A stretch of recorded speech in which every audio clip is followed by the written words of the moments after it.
क्या आपको पता है 100 से ज़्यादा कैंसर के मरीज दुनिया में ऐसे हैं जिन्होंने अपने कैंसर को नेचुरल तरीके से एनर्जी मेडिसिन से ठीक किया हुआ है। अनीता मूरजानी कोमा से वापस आ जाती है और उसका कैंसर, ब्लड कैंसर, जिससे उसके मल्टीपल ऑर्गन फेल होने लगे थे, वापस से काम करने लग जाते हैं। बीबीसी ने एक न्यूज़ कवर किया था, man who forget to die. Times में भी आर्टिकल आया है। स्टेमेटिस मोराइटिस एक ऐसा लंग कैंसर का पेशेंट जिसे डॉक्टर ने बोला कि वो आप कुछ हफ्तों के मेहमान हैं और वो 30 साल जीता है। ऐसे ऐसे दर्जनों मेडिकल मिरेकल की स्टोरीज हैं। मेरे अपना एक patient, coda equina syndrome, Patna की एक लेडी जिसे बाउल ब्लैडर मूवमेंट भी पता नहीं चलता। कई डॉक्टरों ने कह दिया ये आपकी बीमारी ठीक नहीं हो सकती, आपको इसी के साथ जीवन जीना पड़ेगा। लेकिन कॉडा इक्विना सिंड्रोम जैसी इनक्योरेबल बीमारी भी हील हो जाती है। नमस्कार, मैं हूँ डॉक्टर एस रंजन और आज आपके सामने मैं एक हेल्थ सीरीज, हेल्थ परिवर्तन लेकर आया हूँ, जिसमें मैं आपके साथ बात करूँगा वर्ल्ड फेमस हीलर और साइंटिस्ट के द्वारा पब्लिश किए गए पीयर रिव्यूड मेडिकल जर्नल में केस स्टडीज़ या उनकी बुक्स में बताए गए हीलिंग स्टोरीज। कैसे मरीजों ने अपनी बीमारी को, जिसे डॉक्टरों ने कह दिया कि हील नहीं हो सकता, उसे हील किया। केली टर्नर 1000 से अधिक स्पॉन्टेनियस रिमिशन, यानी कि कैंसर जो अपने आप ठीक हो गया, कीमोथेरेपी के बिना या कीमोथेरेपी से इलाज कराने के बावजूद प्रोग्रेशन, पहले तो हीलिंग नहीं हुई, लेकिन बाद में जब उन्होंने अल्टरनेटिव एनर्जी मेडिसिन अपनाया तो हीलिंग हो गई। क्या क्या किया इन लोगों ने जिनकी हीलिंग हुई, इन सभी की हीलिंग स्टोरीज, उनके प्रैक्टिकल मेथड्स, किस प्रकार से उन्होंने अपनी एनर्जी पे, अपनी माइंड पे काम किया, अपनी जड़ पर बीमारियों पर काम किया, disease specific meditation and different healing process, इन सभी को बताने के लिए मैं शुरू कर रहा हूँ हेल्थ परिवर्तन। 10 से अधिक किताबों से पाया हुआ ज्ञान जो मैंने अपने पिछले 15 साल के मेडिकल करियर में सुना है। Doctor Joe Dispenza, mind to matter, Dawson Church, मेरे अनुभव में भी एक कैंसर केस, बड़ी आंत का कैंसर, कोलोरेक्टल कार्सिनोमा, जिसमें सर्जरी रिकमेंडेड है, लेकिन वो एनर्जी मेडिसिन से पूरी तरह ठीक होती है। इन सभी की शुरुआत मैं सबसे पहले उस पुस्तक से करने जा रहा हूँ जो सबसे अधिक पावरफुल ट्रांसफॉर्मेशनल है, आपके जीवन को बदल सकती है, हील। केली नूनन गोर्स ने पहले एक डॉक्यूमेंट्री फिल्म बनाई। अनीता मूरजानी, दीपक चोपड़ा, ब्रूस लिप्टन जैसे 20 हेल्थ एक्सपर्ट्स को लेकर, और फिर उस डॉक्यूमेंट्री फिल्म की कॉम्प्लीमेंट्री बुक आई। एक सिंगल बुक में आपको 20 एक्सपर्ट के सजेशंस, के एडवाइस आपको मिलेंगे। ये सभी 20 एक से बढ़कर एक हैं, लेकिन उनमें सबसे पहले मैं स्टोरी बताऊंगा अनीता मूरजानी की। केली हील फिल्म बनाने के लिए, हील बुक लिखने के लिए क्यों प्रोत्साहित होती है, उसके पीछे भी इंटरेस्टिंग स्टोरी है। केली को जब वो टीनेज में है, गले में एक गांठ हो जाती है, जिस गांठ के लिए वो डॉक्टर के पास गई। जब मैं हॉस्पिटल में प्रैक्टिस करता था, इस तरह के केसेज आते हैं तो पहले हम एंटीबायोटिक देते हैं। एंटीबायोटिक दिया गया, कोई काम नहीं किया। जब एंटीबायोटिक से गांठ ठीक नहीं हुई तो डॉक्टर को डाउट आया कि कहीं ये कोई ट्यूमर तो नहीं, तो उसकी बायोप्सी करी गई मैलिग्नेंसी को रूल आउट करने के लिए। थैंकफुली वो कोई कैंसर नहीं था। कैंसर नहीं है, ओके, लेकिन गांठ ठीक भी तो नहीं हुई।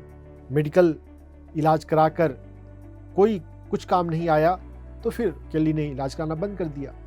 उसकी माँ उसे एक दिन नेचुरोपैथ के पास ले गई, कायरोप्रैक्टर, और उस कायरोप्रैक्टर ने डिटॉक्स करवाया।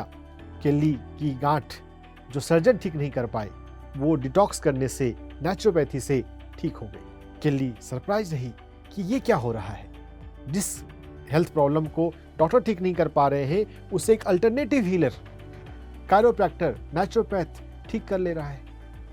केली के लाइफ में दूसरी इंटरेस्टिंग घटना घटती है। वो मेडिटेशन के लिए माइकल बेकविथ के मेडिटेशन सेंटर जाती थी। डॉक्टर माइकल बेकविथ भी एक रेस्पेक्टेड स्पिरिचुअल टीचर हैं। उन्होंने 3 किताबें लिखी हैं और तीनों किताबों को बहुत रिस्पेक्ट मिला है।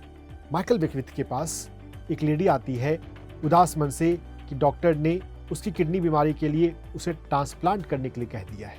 डॉक्टर बेकविथ उसी समय उसको ग्रैटिट्यूड और दूसरे हीलिंग प्रोसेस करवाते हैं और उस लेडी को, जिसको डॉक्टर ने कहा था किडनी ट्रांसप्लांट करना पड़ेगा, उसकी किडनी नॉर्मल काम करने लग गई कुछ दिनों में। केल्ली के लिए ये दूसरा सरप्राइज था। और तीसरा सबसे बड़ा सरप्राइज केल्ली को तब मिला जब वो अनीता मूरजानी से मिली।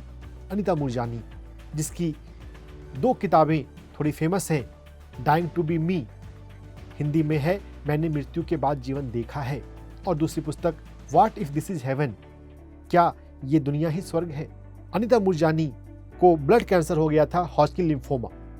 वो बाद में कैंसर की मेटास्टेसिस हो गई, कैंसर फैल गया, हॉस्पिटलाइज हो गई अनीता, और उसके मल्टीपल ऑर्गन फेल होने लग गए, किडनी लीवर काम करने धीरे धीरे शट डाउन होने लग गए। वो कोमा में चली गई और उस कोमा में आत्माओं की दुनिया में अनीता ने कुछ ऐसा अनुभव किया कि वो वापस आ गई। कोमा से जनरली बहुत कम लोग वापस आते हैं और कैंसर के मरीज अगर कोमा में जाए तो जनरली नहीं आते। अनीता के जीवन में ऐसा क्या हुआ हम आगे अभी देखेंगे। केल्ली अनीता से मिलने से प्रभावित हुई कि इतने सारी दुनिया में हीलिंग हो रही है, इनको दुनिया में फिल्म बनाकर पॉपुलर करना चाहिए। तो पहले हील नाम की फिल्म अब आई है। फिल्म को सपोर्ट करने के लिए, कॉम्प्लीमेंट करने के लिए heal E book. 20 health expert Anita Moorjani, doctor Joe Dispenza, Bruce Lipton, Deepak Chopra, David Hamilton, Peter Crome, medical medium, इन सभी का इंटरव्यू उसने किया कि हेल्थ किन चीज़ पर निर्भर करता है, हम कैसे बीमार होते हैं, और जब हम बीमार हो चुके हों तो कैसे हम हील हो सकते हैं, हीलिंग का क्या मैकेनिज्म है। सिस्टमेटिक रूप से बात करी गई है इस बुक में। 7 चैप्टर्स हैं।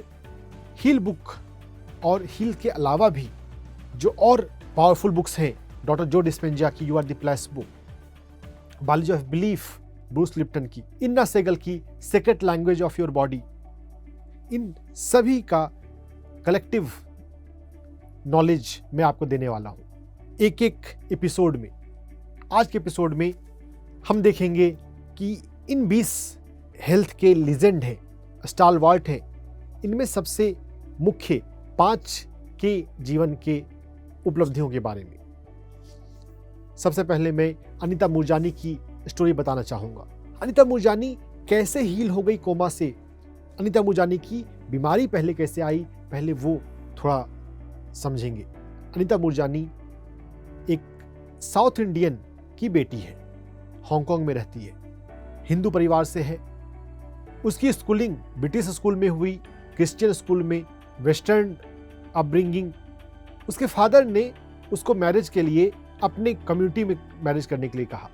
अनीता मूरजानी जो एक वेस्टर्न एजुकेटेड है, वो उससे एग्री नहीं करती है और अपनी लव मैरिज के लिए जाती है। पिता के विल के अगेंस्ट वो लव मैरिज करती है और उसे ऐसा लगता है कि उसके पिता उससे नाराज है। कई सालों की बाद अनीता को ये बीमारी होती है, हॉजकिन लिम्फोमा। हमारे ब्लड के साथ लिम्फेटिक सिस्टम होते हैं, लिम्फ, उस लिम्फेटिक सिस्टम का कैंसर होता है हॉजकिन लिम्फोमा। वो उसे हो गया। 4 साल में ये कैंसर फैल गया। हॉजकिन लिम्फोमा कैंसर जब फैल गया, जब कोई कैंसर फैल जाता है जिसको मेटास्टेसिस बोलते हैं, तब वो अधिक खतरनाक होता है। जब उसके मल्टीपल ऑर्गन फेल होने लग गए और वो कोमा में चली गई, कोमा के वक्त उसकी आत्मा आत्माओं के लोक में जाती है और जैसे वो आउट ऑफ बॉडी हुई, हम मेडिटेशन में भी आउट ऑफ बॉडी को एक्सपीरियंस कर सकते हैं। स्पिरिचुअल रियलिटी वीडियो में आउट ऑफ बॉडी के बारे में थोड़ा सा बताया गया है। लोब्सांग रामपा और कई सारे एक्सपर्ट हैं जो आउट ऑफ बॉडी टॉपिक पर ही विशेष रूप से बोलते हैं। आउट ऑफ बॉडी होने के बाद जब वो आत्माओं की दुनिया में जाती है, वहाँ पे उसे इतना प्रेम महसूस होता है।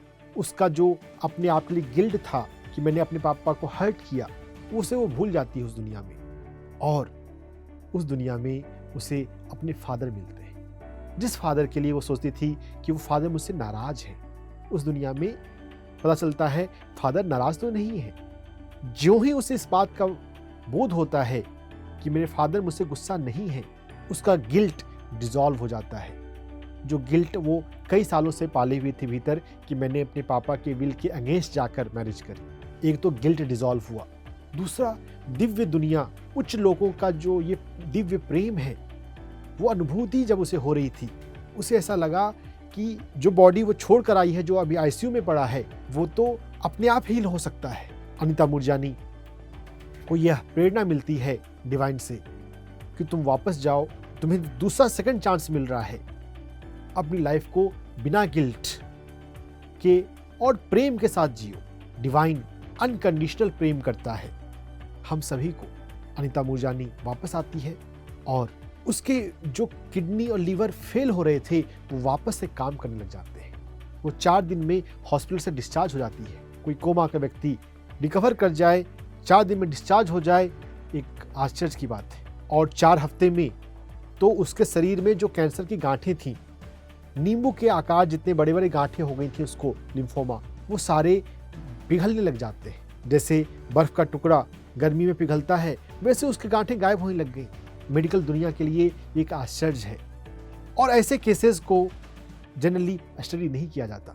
लेकिन अगर हम यहाँ पर आध्यात्मिक पहलू समझें कि this is power of love, Anita Moorjani अपनी पुस्तक में डाइंग टू बी मी इस बात को बताती है कि अगर हम प्रेम से जीना सीख लें, वो प्रेम जो डिवाइन हमें करता है, जिसे हम मेडिटेशन के दौरान आउट ऑफ बॉडी होकर हायर डायमेंशन में जाकर फील कर सकते हैं। कई सारे ध्यानियों को यह कभी कभी फील भी होता है। हमारे 5 शरीर हैं उपनिषद के अनुसार, अन्नमय, प्राणमय, मनोमय, विज्ञानमय, आनंदमय। जब ध्यान में हमें आनंदमय कोश की अनुभूति हो रही होती है, हम आनंद में जी रहे होते हैं, हम फिजिकल लाइफ के स्ट्रेस से, प्रॉब्लम से डिस्कनेक्ट हो जाते हैं। हमने कितने अच्छे से आनंद का और दिव्य प्रेम का अनुभव किया है, उतना हमारे फिजिकल स्ट्रेस, गिल्ट, फियर वो छोटे पड़ जाते हैं। अनीता मूरजानी ने जो कोमा में जाकर अनुभव किया, हमें कोमा में जाने की जरूरत नहीं है। हम मेडिटेशन के माध्यम से भी, हम डायरेक्ट भी उस डिवाइन लव को एक्सेस कर सकते हैं। जरूरत है तो समझने की, अपने जीवन में गिल्ट नहीं रखने की। अनीता मूरजानी के अलावा जो दूसरी पावरफुल स्टडीज में आपको बताने वाला हूं, केली टर्नर। केली टर्नर साइकोलॉजी ग्रेजुएट है और ऑन्कोलॉजी हॉस्पिटल में वो काउंसलिंग करती है, वॉलंटियर है। वहाँ पर उसे एक कैंसर पेशेंट मिली जिसे डॉक्टर ने कहा था कि ठीक होने की संभावना बहुत कम है, और वो ठीक हो गई। उसने कुछ एनर्जी मेडिसिन के तरीके अपनाए। उसका डॉक्टर उसे कह रहा था अपनी केस को तुम दूसरों को मत बताना। केली सरप्राइज हुई, यह तो अजीब बात हुई। अगर अल्टरनेटिव तरीके से अगर हीलिंग हुई है फिर तो उसे स्टडी किया जाना चाहिए कि ये कैसे हील हुआ, हम वही तरीका दूसरे पेशेंट्स पे अप्लाई करें। जबकि डॉक्टर यहाँ पे डिस्करेज कर रहा है कि फॉल्स होप दूसरों को नहीं देना है। केली ने डिसाइड किया मैं इसी टॉपिक पे पीएचडी करूँगी। अपने पीएचडी गाइड को वो बोलती है कैंसर के ये ऐसे केसेस जो अल्टरनेटिव तरीके से, नेचुरल तरीके से हील हो जाते हैं एनर्जी मेडिसिन से, मैं इनका डिटेल जानना चाहती हूँ कि ये करते क्या है, इसमें क्या होता है। उसके गाइड ने अनबने मन से उसे परमिशन दे दिया क्योंकि ये अपने आप एक डिफ़िकल्ट केस था। केली ने 10 साल लगाए, मेडिकल जर्नल में जाके स्पॉन्टेनियस रिमिशन के उसने केस ढूंढे, 1000 से अधिक केस उसे मिले। Peer reviewed medical journal NIH के जर्नल्स में स्पॉन्टेनियस रिमिशन के कई सारे केसेस हैं, लेकिन ये स्पॉन्टेनियस रिमिशन हो कैसे रहा है इस पर स्टडी नहीं है। केली ने पता किए कि ये कहाँ हैं ये सर्वाइवर्स। उसने 10 कंट्री घूमी वो उन नेचुरल कैंसर सर्वाइवर के लोगों से मिलने के लिए।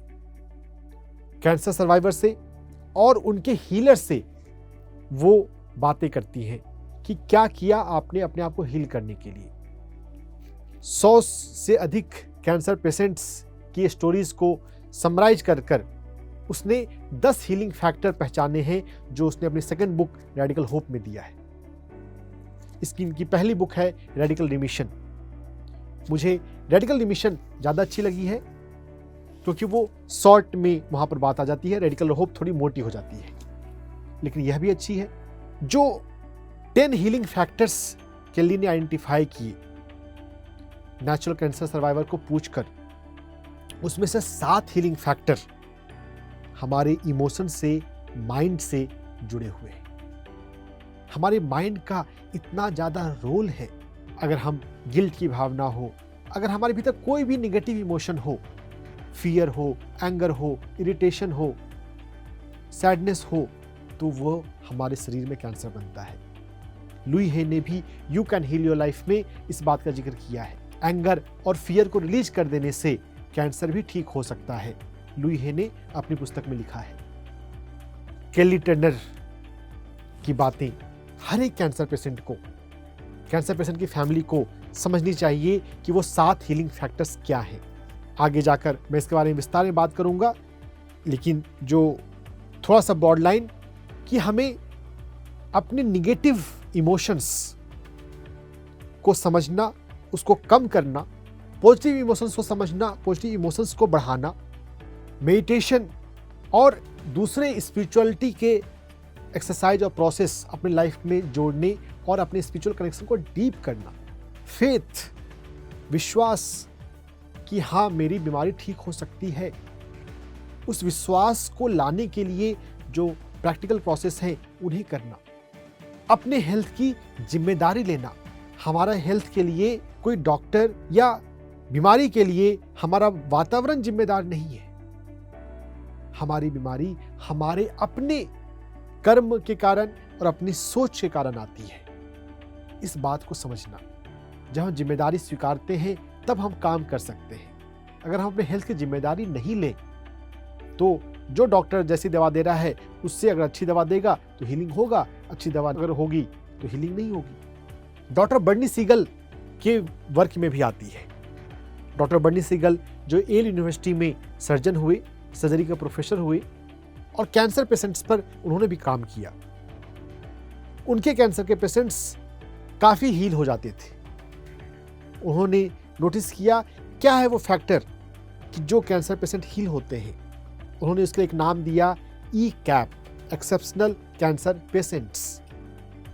जो पेशेंट्स अपने हेल्थ के लिए जिम्मेदारी लेते हैं, अपने हेल्थ में इंटरेस्ट लेते हैं, एक्टिवली क्या करना है पूछते हैं और उसमें सहभागी होते हैं, वो जल्दी ठीक होते हैं।